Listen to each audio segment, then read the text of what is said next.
This week, before I start the show, I need to say a few words about the tragic passing of one of the snowboarding community's most beloved leaders, Jeff Keenan, in an avalanche at a southeastern BC heli operation that took 3 lives, including the owner of the heli operation and Jeff. As a professional snowboarder, Jeff was powerfully well-rounded, riding streets and backcountry equally well. As a co-founder at Dinosaurs Will Die, Jeff Keenan pioneered a way of selling snowboards that started with the authentic love of snowboarding. The creativity at DWD was multiplied by the wonderful people Jeff's energy attracted. Jeff excelled at filming, shooting clips for Standard Films, starting Runway Films, which eventually became Full Moon Films, with his wife Leanne. And he was a critical part of the team that brought us the Baked Salmon Bank Slalom at Mount Seymour, arguably the biggest and definitely the best community snowboarding event Vancouver's ever had. His connection with his family looked to be his fuel. He always seemed to be smiling. He's going to be sorely missed. Thank you for everything, Jeff Keenan.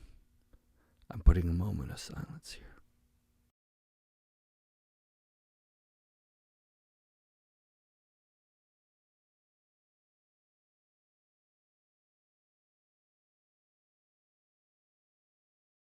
FNRad is presented by Flojoy water, which is purified by granite rocks. Flojoy, a true gift of nature, and Chris Roach. And Essential Toothpaste Tablets, travel-ready, eco-friendly toothpaste your taste buds will enjoy. Wired Snowboards factory in Vancouver builds high-quality custom snowboards for about the same price as other brands' regular boards. I've created several one-of-a-kind wired customs, including a Chase 162 that's seen hundreds of my best powder days. Get yourself a game-changing snowboard and join the Wired team with Devin Walsh, Sasha Daly, and many others. Wired Snowboards. For more information, go to wiredsnowboards.com. Fixed bindings are FNRad. The comfort, performance, and quality of fixed bindings stokes me out every time I snowboard. Their commitment to making bindings that work amazingly and give you no issues puts Fix ahead of other binding brands. It's just that simple.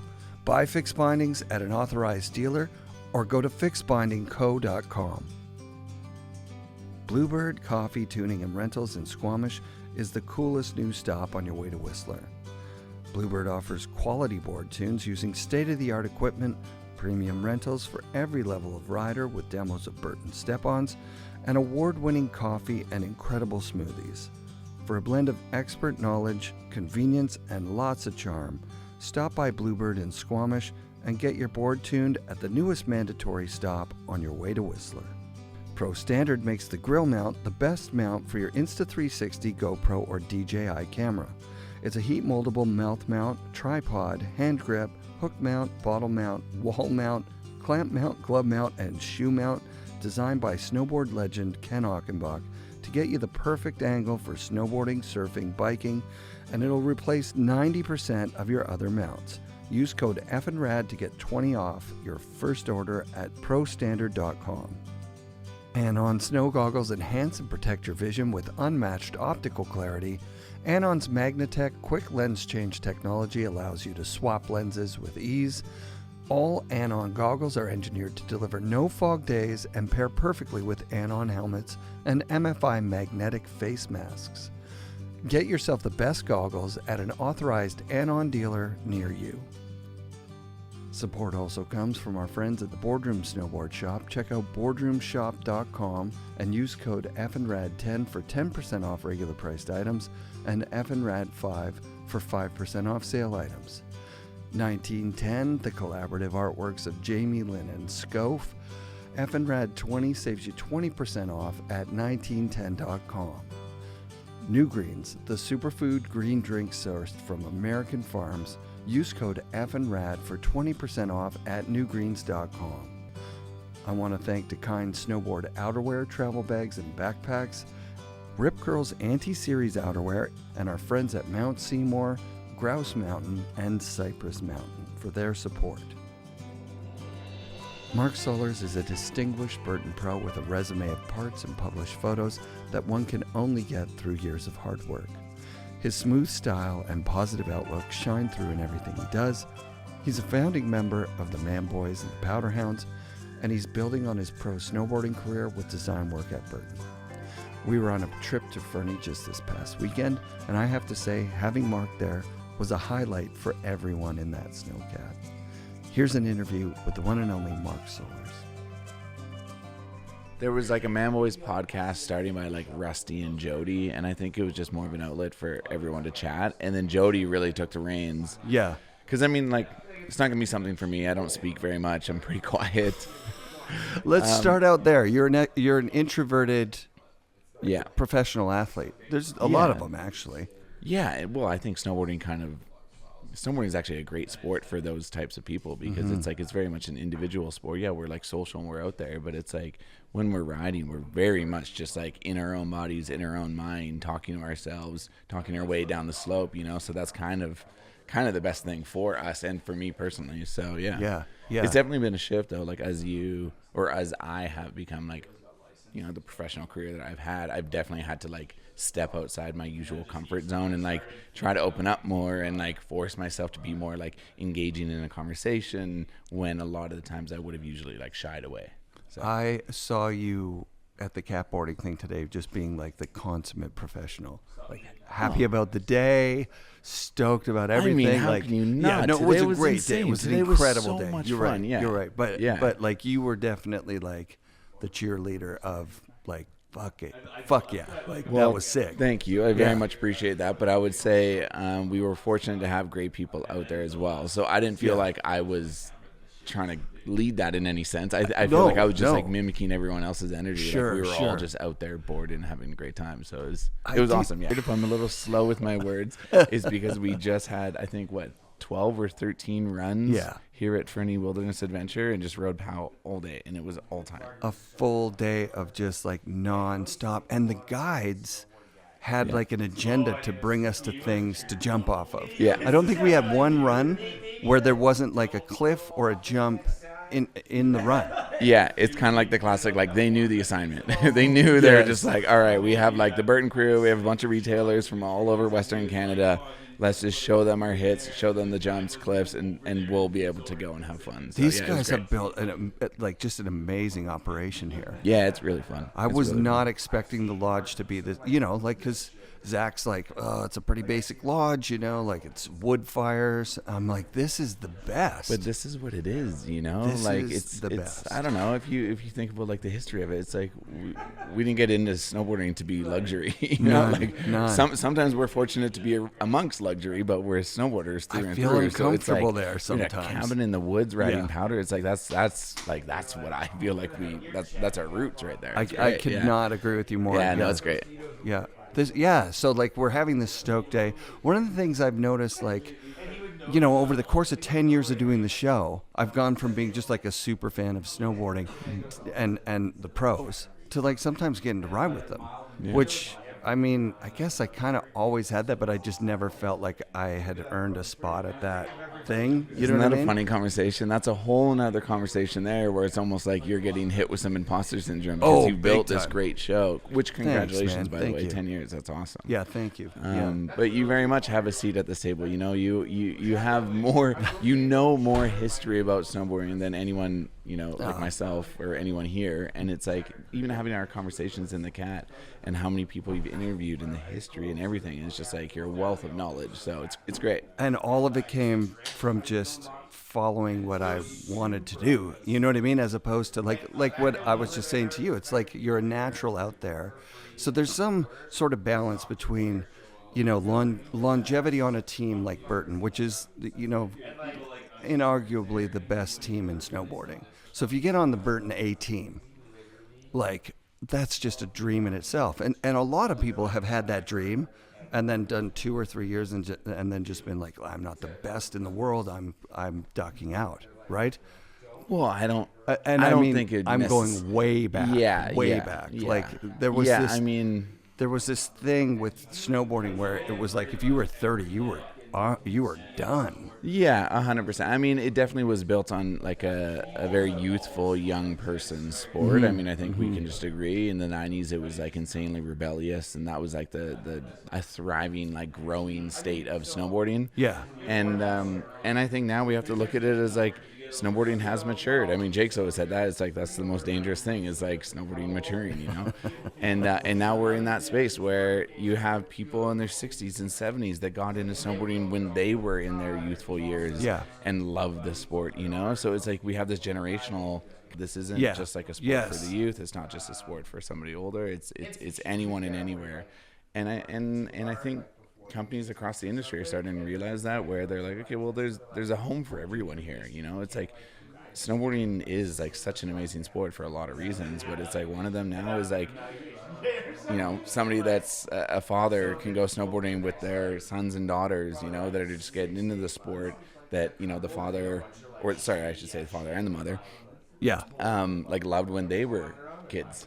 And then now they're watching their kids. Isn't that so crazy? It's really cool. So it's just like we're in a very unique kind of space where we get to watch a sport mature and grow. Yeah, when I was young, you know, the guys that were getting 100 days got a job at night in Whistler and rode every day. Now it's Ken Ock, and he's got like 130 days or something right now. Yeah. It's still the same guy, really. I mean, he moved to Whistler and rode all the time. But what I was going to say is, it's like, there is a reason to keep pros on the team, right? Like, and sometimes pros, especially in the 90s, felt that need to be like rebellious against everything, even the company that they rode for. Yeah. Whereas, like, now pros that have been on teams for a good amount of time, I'm thinking like a Jamie Lynn, Matt Cummings, you know, the longest running pros. Yeah. They are a part of the brand, and the brand is a part of them. You know what I mean? And it's awesome to see. Definitely. I think that kind of thing. I mean, I guess it feels kind of hard for me to share that opinion, just because it's obviously biased, you know. It's like it's like I obviously want to stay in the industry as much as I can. I love this sport, and I'm going to be a lifelong snowboarder. Right. So why not, if I can, stay within this industry as long as possible? Right.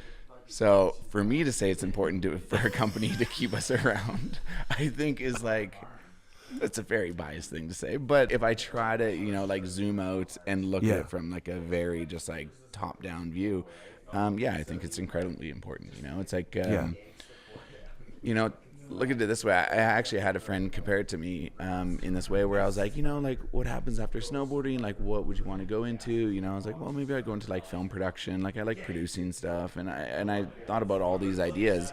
And then this one friend, he's a doctor, and he's like, that's ridiculous. He's like, why would you leave that? He's like, you've been doing this for like over 20 years. You have 20 years of experience and knowledge and like understanding of this sport and snowboarding and the product.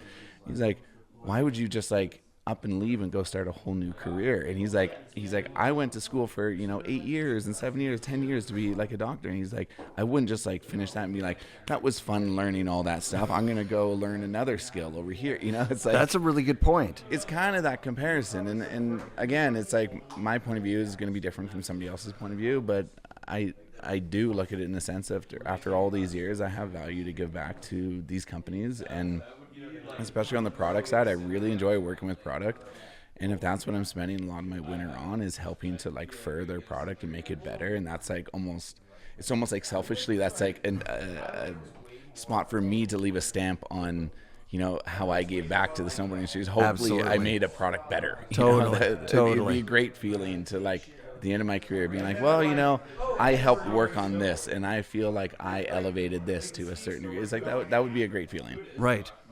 Yeah, so this is a Burton trip. So for me today, I'm riding Burton gear. I don't normally ride Burton gear. I've got wired boards that made, you know. What board were you on today? I didn't even look down. I was on the Alakazam. Is that what it's called? Yeah, great board. I loved it. I mean, I just got on it. I mean, those conditions were pretty ideal for it, so that's great. Very, very natural. And then I was riding the bindings that have, like, I mean, they were baseless, but not, you know, like they had. EST. That's what they're called. Yeah, so the mounting, Cartel basically X, the screws are ESTs. on the outside, yeah.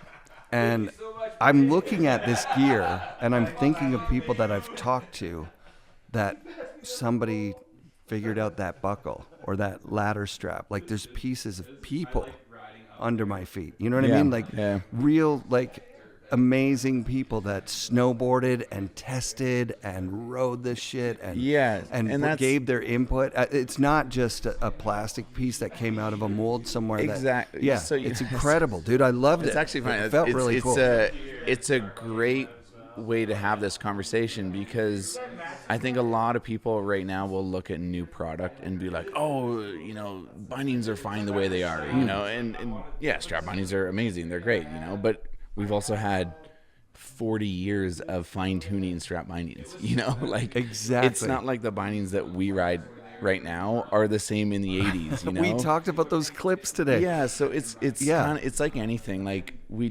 I try to look at it and it's like everything is going to evolve, everything is going to progress, everything is going to change. You know, nothing is stagnant. That's just not the way life is.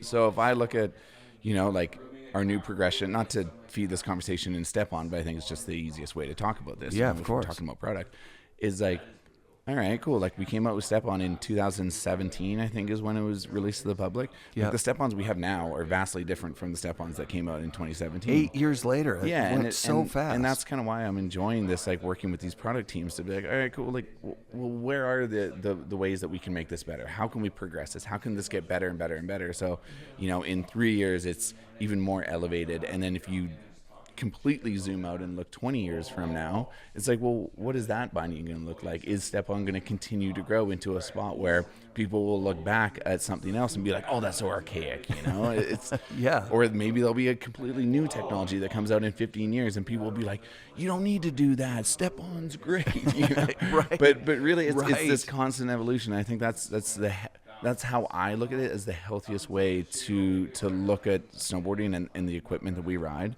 And it's like, how can we change it and make it better? Because nobody looked at the gear in the 80s and said, this is perfect, let's not change it. Oh, God, no. So I've heard on the podcast people getting brand new stuff and destroying it, essentially, right? Like the designers going like, oh, you traced a plate on that Joyride board and cut it before you wrote it? Like, what are you talking about? Those boards are expensive. You kids can't do this kind of thing. And one of the first And then what happened? We started creating twin tip boards. Twin tip boards, exactly. It's like sick. It's great. Yeah. And that was like revolutionary, because that's what revolutionary. I grew up on, Exactly. Yeah. So one of the things about Burton in the early 90s that I heard and blew my mind was that they were already working on gear not for next year and not even for just the year after that. They were already like stacking years out, like 3 years ahead. And there was there was no one else at that time in the industry that was not flying by the seat of their pants going like, let's just hopefully this year's stuff is ready in time for the show.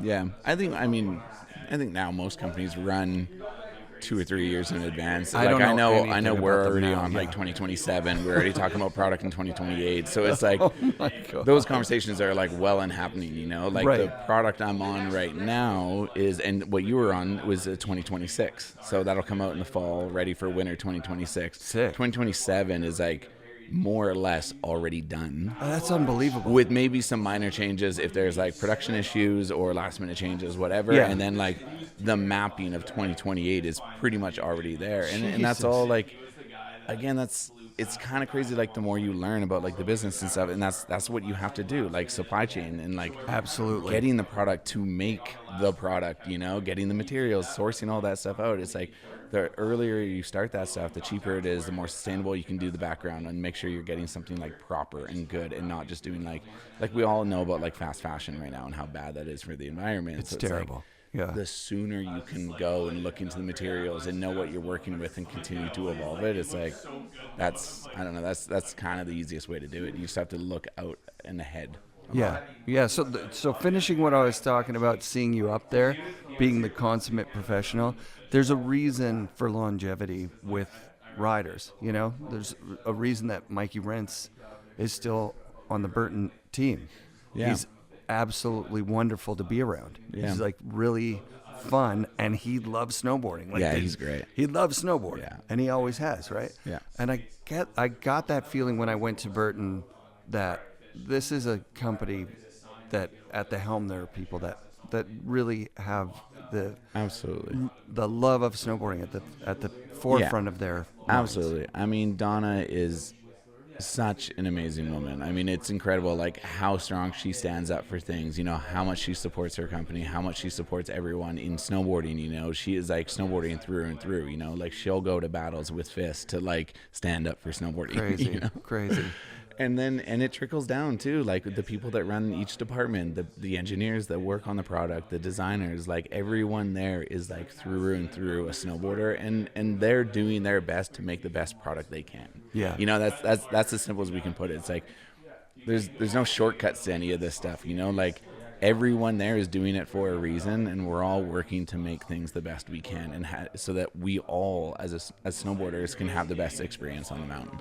It's crazy how weather dependent it is, right? Like if we get hit with a crap year, like we did last year, was it last year or the year before?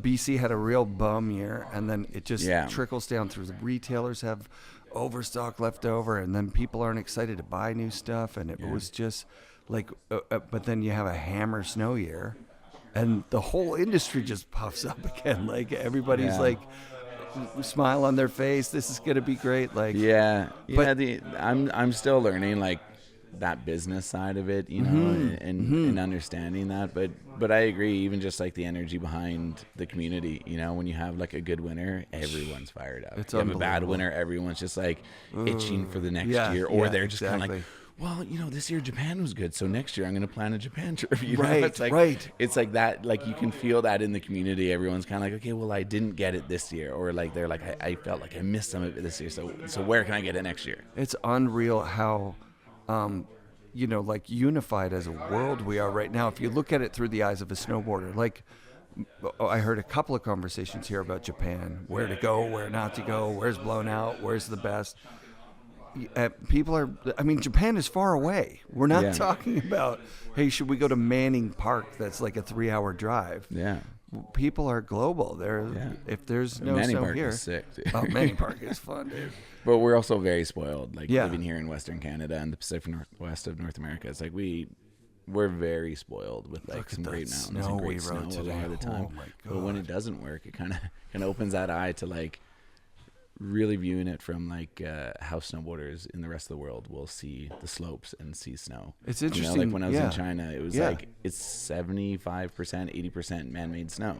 Tell me about China. Like it's what? It was great. Are there shops experience there? Yeah, Is it was like amazing. There's a whole community there of snowboarders? So obviously, like I saw one side of that country. You know, I didn't go to China and get to see like Beijing or Shanghai or any of that. We went to like this snowboard and ski resorts. Yeah. But it was incredible. I mean, it's running like 80% snowboarders to skiers right now. Like snowboarding is like thriving there, and I think it really kicked off after the last Olympics when Su Yiming won gold. I think that brought a lot of attention to snowboarding in China. But what I was kind of talking about with snow conditions is basically like everyone there would line up like 45 minutes before the lift opens. There's no POW. It's just everyone wants the cords. Whoa. Everyone wants that groomer. Everyone wants those best conditions they can get. Yeah. And for having those people love snowboarding so much in conditions that like groomers and hard packed and that kind of stuff, I think it speaks volume to like you can love any aspect of snowboarding where it's like, absolutely. That's what's in front of you. You're gonna have fun. You know, if we're like here, we're fortunate to just have a powder day, and we had a lot of fucking fun. So it's like you can kind of just like enjoy what's in front of you being on a snowboard instead of always just searching out for the best. And if it's not the best, then you don't like it. You know, I feel like that speaks to like snowboarding as a core. Absolutely. Yeah. When I go snowboarding, some days, like we have a day like today, and then I go tomorrow and it's warm. And it takes a couple of runs, but then once you get used to what the conditions are for that day, then you're riding to those conditions. And then you're like, oh, we're having fun. Okay, now we're hitting jumps, whatever. Yeah. Now we're going to sit and build a little quarter pipe. No matter what the conditions are, you can have fun. It's just your attitude and your perspective. 100%. But I think that's also just like metaphor for life as well. Yeah, you know? Yeah. I don't think that translates in the industry. That's the thing, is that the industry does get bummed out when there's a bum year. I get it. Yeah. But the community doesn't usually. Usually the community finds a way through somehow. Yeah. Yeah, most times. Yeah, you travel somewhere else, go down to Yeah. Go Or down we'll where just the start snow is. speaking about next year is going to be our year. It's And we true. live in years, you know. We do, Before you we know do. it, it's like, oh, I've been a season's pass holder at Whistler for 20 years. Oh my God, it's 20 seasons, 20 years of my life. You know, it's like, it's things like that you start recognizing where you're like, next year I'll do this. And you're like, next year means another year of your life. Dude, I'm way ahead of you on that. It's crazy. Like, Yeah. I watch the curve fall off. Like, where it's like, okay, progression every year. Like, I'm getting a little bit better every year. And then I'm starting the year a little worse than the years before now. And, like, it's really kind of sad. It is so sad. There's a lot of listeners to the show that know what I'm Every talking year about. It's a little bit worse. You're just I'm like so a sorry to little hear worse. that. Oh no, a little. Oh my God! Like I stopped being able to grab my board. Like that clip of me dropping and touching the thing. Yeah. I'll insert it right here because I'm pretty proud of it. It's a good little clip. I missed my board by about 3 inches. Like my hand's not even on it. I know how to tweak to and be make fair, it look like I've it. missed a lot of grabs, so don't worry about it. I'm not worried about it. I mean, I really, really enjoy snowboarding, probably more now than I ever have. Oh, I'm very happy because to I hear don't need anything from it. Whereas before it was like kind of an identity thing. Like you're sort of ranking yourself in the. You're going up there and you're watching. Oh, hey, I'm pretty good for. Yeah. You know, this Grouse Mountain here or whatever, or the guy trying to get the POW. Yeah, we got the best POW shots today or whatever. Yeah. And now it's just like I go because I love going no matter what. And if It's we get a amazing shot, how we get a shot. similar the way you describe that is to like my experience with my career in professional snowboarding and like a lot of other professionals as well. You know, it's like you're like still breaking in and you're almost trying to prove yourself or you're comparing yourself to other people. And the longer you're there, the longer you're a part of it. You kind of like, it's not that you don't care as much. It's that you're like, you're riding for yourself more than the comparison to other people.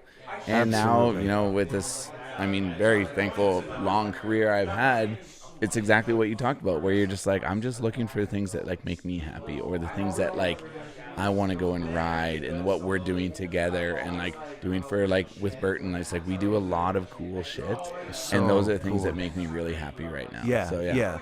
I did see that you had to do some heavy lifting today in the fact that like you're the pro here. So it's like here's the jump. You're gonna hit it. You're not gonna turn around the side of it and go, you know what? I'm not feeling this today. You're like hitting the jumps. Oh, yeah, because I you're still poking love the tricks. doing that. Yeah, Don't get me wrong here. Yeah. I might be getting older and getting in my career, but it's like I still fucking love jumping. Like that's Dude, that's you're not killing gonna it, change too. a thing. Yeah. Like when we had that jump, and I was like, this thing is just a perfect front three. Yeah. I'm just gonna go. Bam.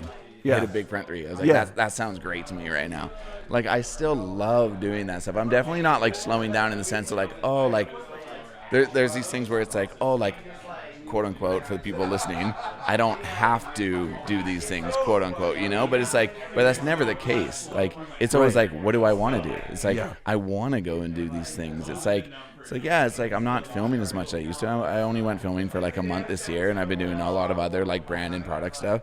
And it's not like, oh, like I don't have to film anymore. It's like, no, I would love to continue filming, but I know I have other things that I want to take care of, and like working on product is one of those things that I really enjoy doing. So I'm going to go spend some energy there. I'll go film when I can, and I'll do this because that's what I love doing. I'll also go and do this trip over here because that's what I love doing.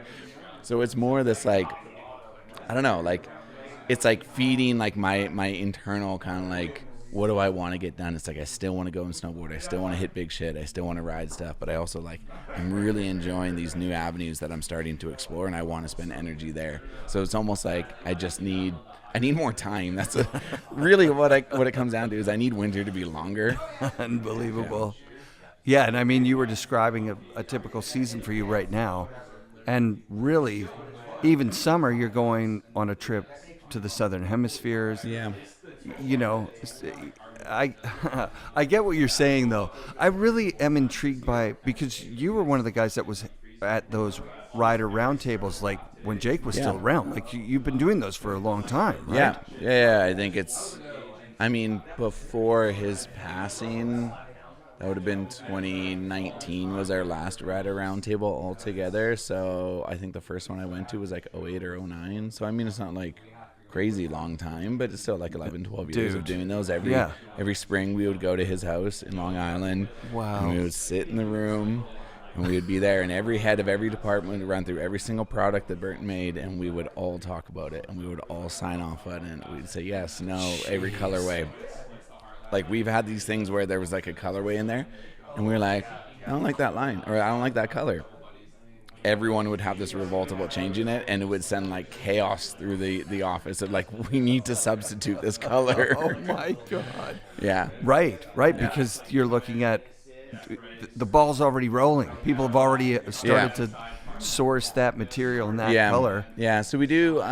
So obviously, since his passing, it's changed a little bit. We still do. We call them rider summits now. So they're not necessarily rider roundtables. The same thing. We were trying to, from the sounds of it, they were trying to build something a little bit new. Get us in early instead of where I just described. Like us changing a color last minute. Yeah. They want us to come into it in an earlier stage in product development, so that we can actually guide the creation of it rather than just saying yes or no at the end. Yeah. And that's, I've been working with product for a long time, but I'm definitely now more integrated into the beginning steps of it and actually guiding where we go, where we spend some energy, what projects are worth spending time and what aren't, just based on them building stuff and giving feedback and being as thorough as I can about what I'm feeling with my snowboard. Yeah, and it's not for everyone. That's the thing. That not every person it's has homework. that. It's school. Yeah. It's work. Yeah. It's like I send back like feedback reports. Like I design graphics and like try to explain as clearly as possible what I'm feeling or ways we can make changes.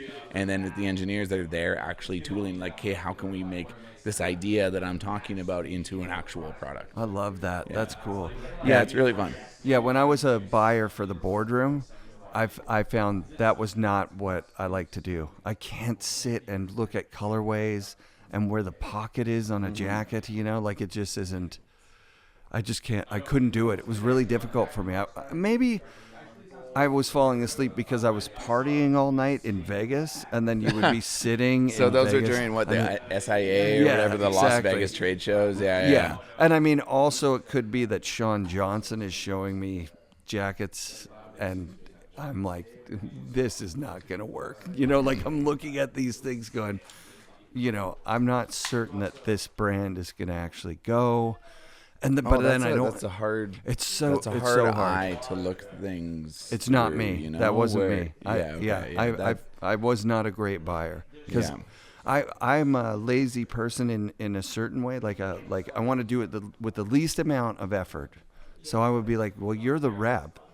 You know what the colorways that everyone else ordered. Mm-hmm. Just do, and you know what the size runs are. Like if I order like 20 extra smalls and one large, like I'm doing it wrong. You know how to do it already. Do the size run of the best colors that you think are going to sell. You're the fucking rep. And well, that's the dangerous thing. Then you're just basically letting them sell you everything, and they're like, "Well, you'll just spend." But if it doesn't sell, it's on them, not on me. That was the thing. Like if it doesn't sell and you ordered it, then it's on you. Whereas if it's the rep, I'm like, this is the easiest thing. Let the rep write the order, but then they have to promise to take it back at the end if they loaded you up with shit. Yeah, that's a world I have no experience in. So it was boring because at that time, there's no snowboarding in Las Vegas or San Diego or anywhere that they had the trade shows at that time. They moved them to Denver. They moved that one to Denver to have on snow demos. But there's this kind of falling out in the industry where really the snowboarders that go every day aren't usually like also the guys that work every day in the industry making things run. You know what I mean? Those two groups are kind of mutually exclusive. Yeah, I mean that's a tough one. That's a very. I don't know if I have much of an opinion on it.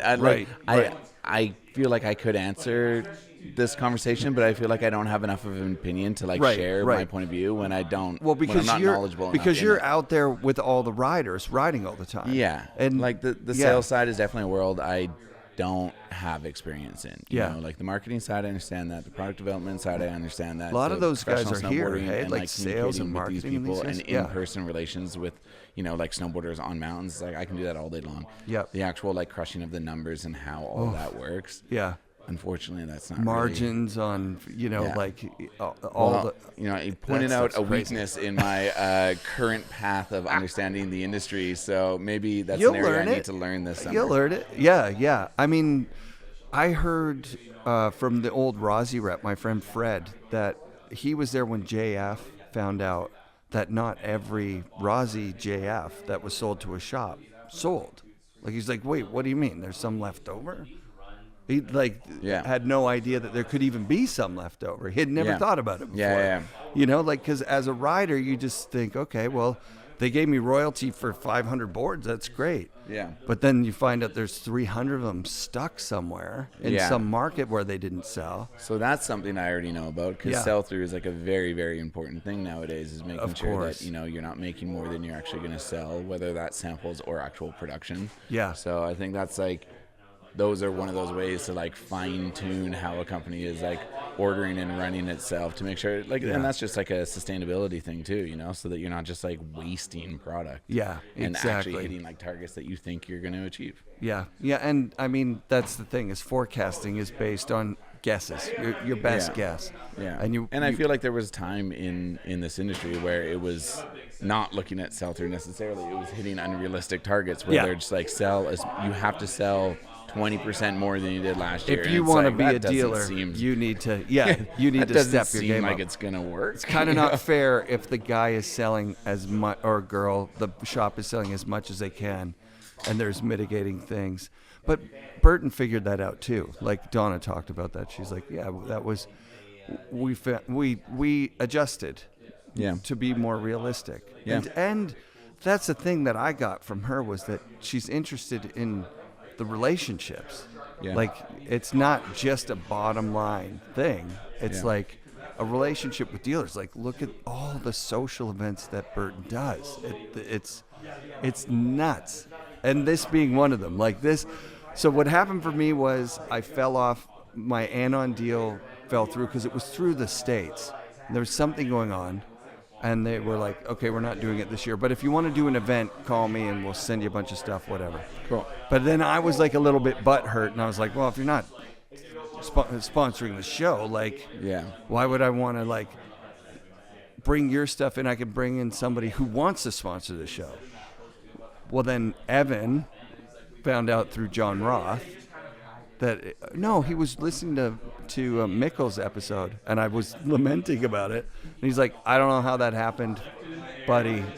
Let's just pretend nothing happened, and that you've always you're back on. And he took care of things so fast. Oh, good. And then like a week later, I get a call from Zach, like, hey, what are you doing on the 21st? And I'm like honestly, like, between you and me and the listeners, I like hung up the phone. I like hugged my wife. I'm like, oh my God, I fucking love this. This is like the best thing that could ever happen. Yeah. I'm getting invited to a trip that, I just know it's going to be amazing snow, and it was. Yeah. It's just it's so wonderful that the industry is still supporting itself and the riders. Yeah, the people it that are sounds.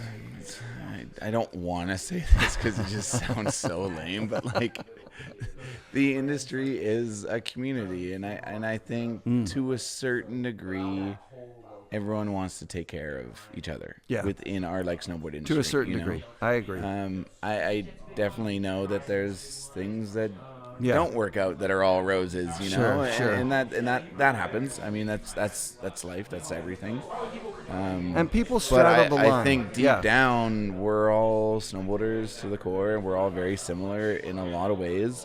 And I think we recognize that. So. Well, I don't know if it got brought up in the Cat today, and I don't know if you've seen it, but Jerry Lopez, there's a Patagonia Jerry Lopez documentary, just came out about a year ago.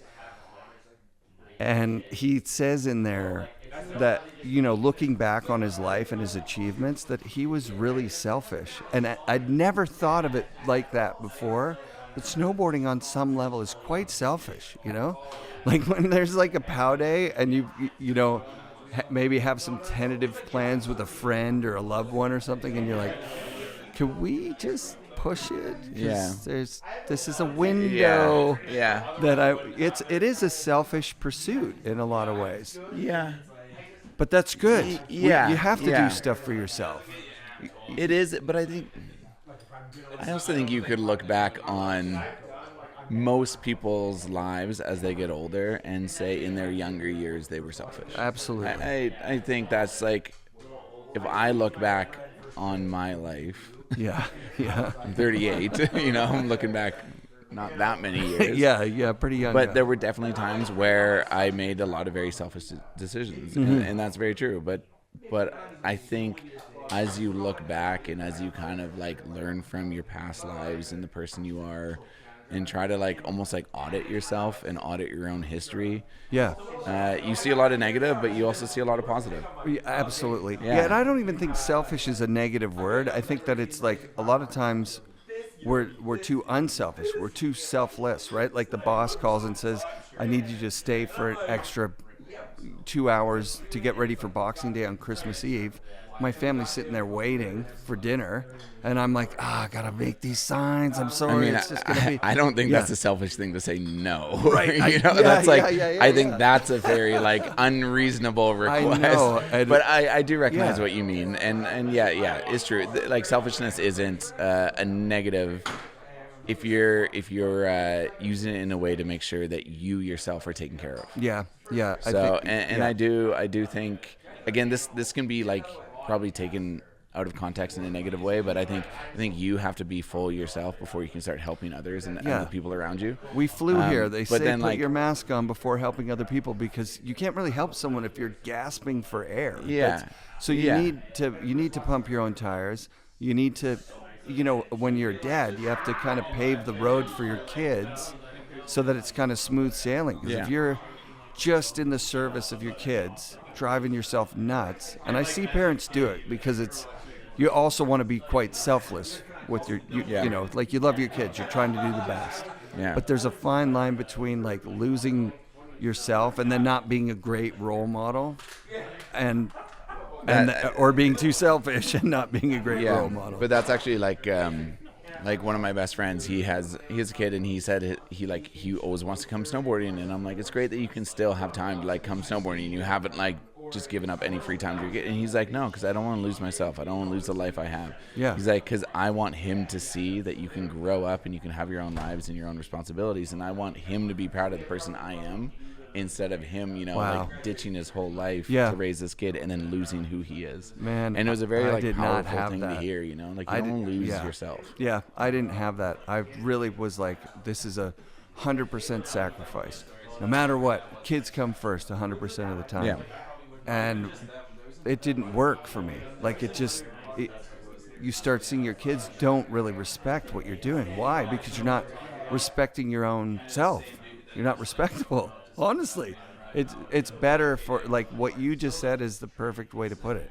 It's like, I want my kids to know that there are things that I'm into, that I like to do, that I'm a person, a complete person that has, the capacity to help others, because I'm, full up on taking care of myself and being available. You're not very useful to other people if you're just like, you haven't done anything to maintain who you are. Yeah. Kind of like, it's almost like full circle, like going back to me being like a fairly introspective person, like after this weekend, it's a fairly like social time on. Our conversation here is like fairly like social, and I'm trying to bring myself out here. It's like, I'm going to go home and be like mentally exhausted. And that's when I'm like, I need like 24 hours to just kind of catch myself. I'll go ride by myself for a little bit, and then I'll be like back to myself. That's amazing. Instead of being like completely drained. So I kind of have that little bit of like, not like a stern rule, but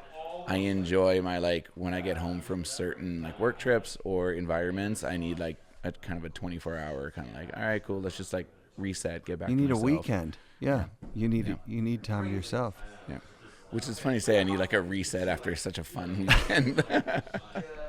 Well, but you know what I mean. I know exactly what you mean. Yeah. Kevin Jones made a little documentary about how in his life he's so introverted, right? But then he found himself in those X Games days on TV, and people expecting him to go out to dinners, and he would just drink to get comfortable, but then he would get annihilated and just be uncomfortable with how drunk he had been or whatever.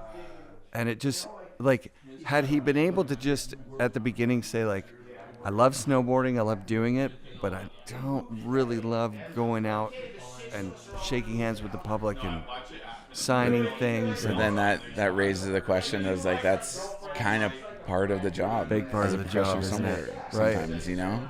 Especially that era. Because there's like being a professional snowboarder and being, like, talented at snowboarding, being able to do the meetings, the conversations, the product, the marketing, all that stuff. You're able to be social. That all kind of comes with the territory if, you know, somebody's paying you to be at those spaces. And then there's probably somewhere out there in the world that's one of the best snowboarders in the world that is completely unknown because they don't want to do any of that crap. Right. You know, they're just like, all I want to do is snowboard, and I don't want to talk to anyone. I don't want to work on anything. I just want to snowboard. And they could be one of the best snowboarders that nobody has ever heard of. Yeah, absolutely. You know? Yeah. That's exciting, actually. It's kind of exciting. Okay, so just on that note, we'll wrap it up.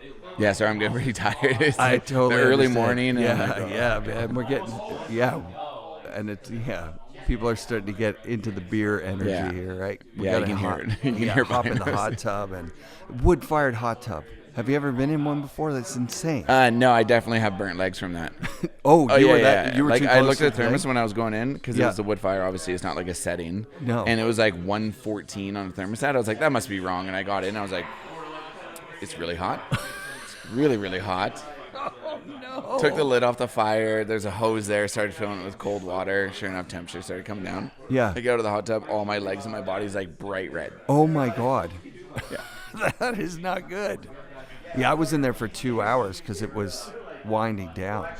Oh, the hot tub. Yeah. Yeah, nice. It was excellent. Yeah. I really loved it. I'm not burned, but I am soupy. Okay, so you knew Sean White at some point, obviously. Like, he was on the team. He was in those meetings. Yeah. Would he have surpassed that responsibility for going out and meeting and greeting, just being that, like, elite, top-of-the-world athlete that's like, sorry, I can't do that. I'm training for 2010 Olympics. I got to come up with a new trick, and I'm just going to be in the pipe. Like, sorry, I can't go to that meet and greet with the retailers, or I am just athlete 100% of the time. I'm on Tony Hawk's Boom Boom Huck Jam that week. I can't do the thing. I'm sorry. I mean, I didn't know him super well, so I can't answer for him. Yeah. But I would say he kind of did have that. He had a very strong filter of what he was going to participate in and what he wasn't going to participate in. That makes sense. So a lot of the times there'd be like team events where we would all be there, but Sean wouldn't be there. And then there'd be other things where Sean was there, and then we weren't there, or whatever, you know. I got you. It's like he ran like a very like professional celebrity, that kind of stuff. He knew what he had to do. He worked his ass off on his snowboard.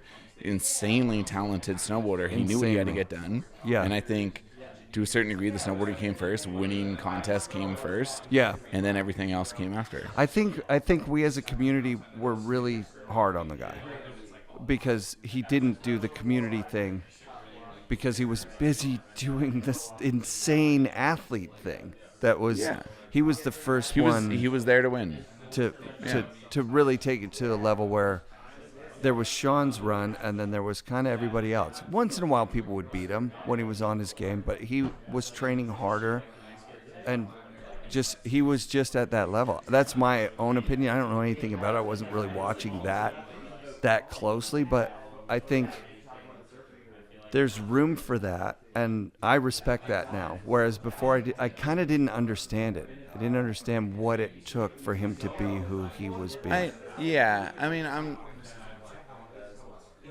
I don't know. From my perspective, that's kind of hard for me to answer, you know? It's not really my place to kind of have an answer. I understand the question, and there's definitely, like, everyone has a different driving factor, you know? And there's people that, you know, they're professional snowboarders, their main goal is to win, and they know that as a professional snowboarder, their first and foremost goal is to win if they're competitive. Right. So from their eyes, they're like, they can say no to all that publicity.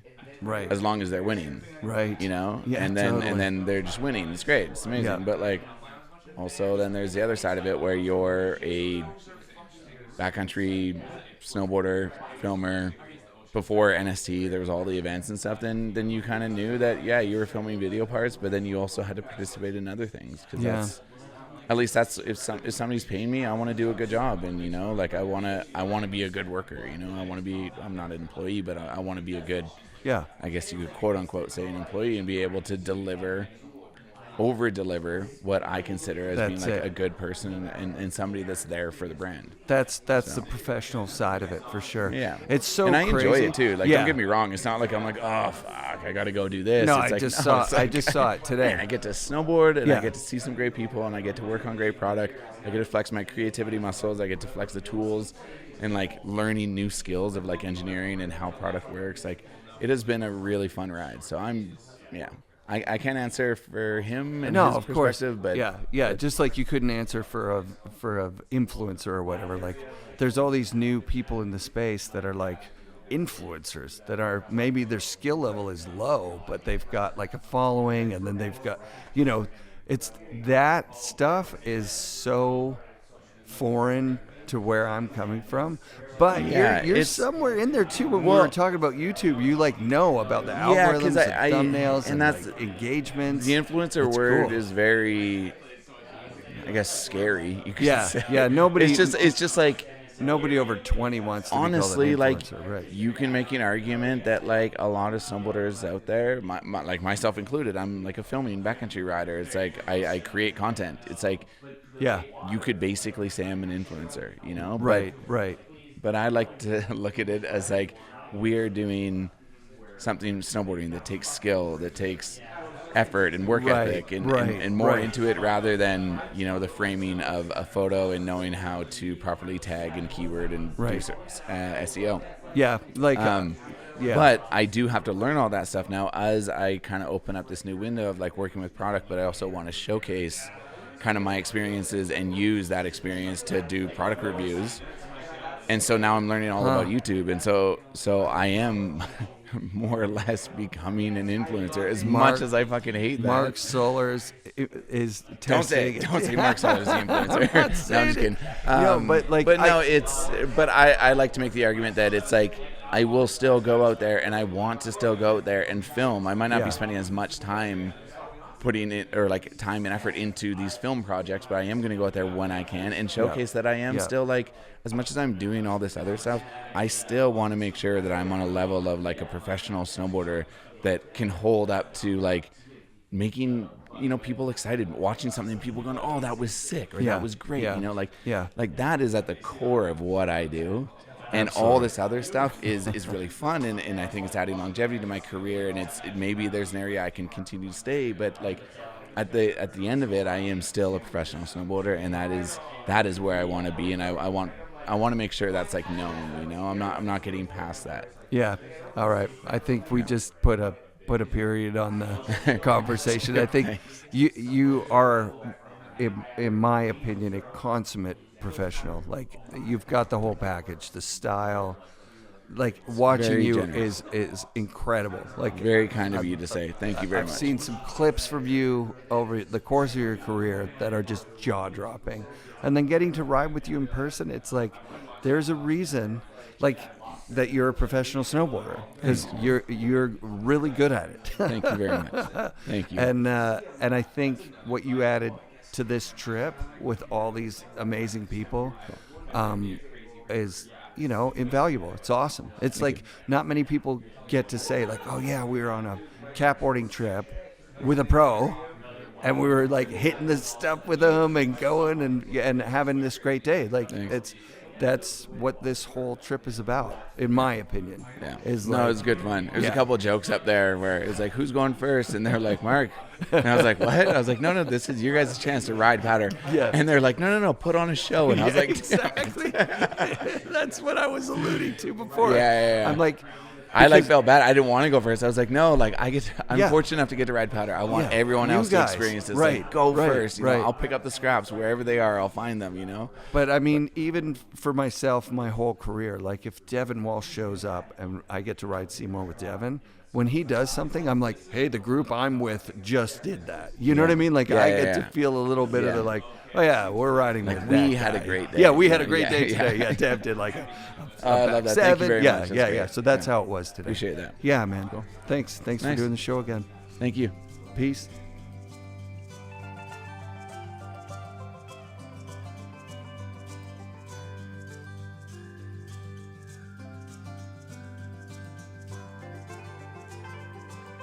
FNRad shoutouts this week to Mark Sollors and a bunch of the guys from the Burton Canada team like Zach, Evan, and Cordell. Big shoutouts to everyone who was in the Snowcat and the wonderful team at Fernie Wilderness Adventures, especially Devin and Tyler, our amazing guides. Special thanks to Fernie Resort for hooking us up with passes. Shout out to G Money and his team at Edge of the World in Fernie. Lots of cool history in that shop. Thanks to Mark, Brett, and the team at the Source in Calgary. Great riding with you guys. And big shout outs to listener Conrad Ma, who said what's up during the best day of the year at Cypress, and Adam Donaldson from Fernie, who hopped on the chair with me, stoked me out with praise for the show, and a great conversation. It's a heavy week with the passing of Jeff Keenan. Let's try our best to support each other and Jeff's family through this grieving period. There are people working on setting up some form of fundraiser. I'll share more details when I know more. Please come back next week for more FNRad snowboarding, presented by Flojoy Water and brought to you by FNRad Productions.